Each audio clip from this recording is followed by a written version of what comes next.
Hello po mga madi, share ko lang sa inyo ang aming dating alagang pusa na si Casper. Na-miss ko lang po siya. Yan po ang last na video niya.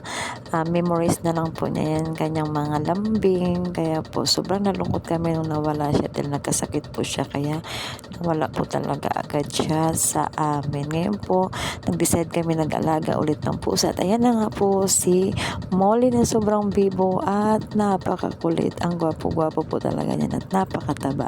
Habang natutulog po siya, binidyohan ko po siya kasi nakukyutan po talaga ako sa kanyang ilong at ang kanyang bibig.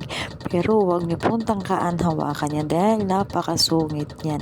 At kinaganda po sa kanya, inaabangan po kami sa pinto, lalo na po pag na kami ay nasa labas.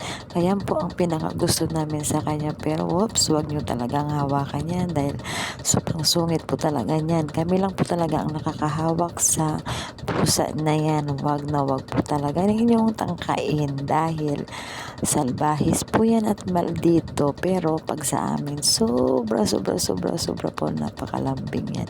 Hanggang dito na lang po ang aking video. Bye bye po mga madi.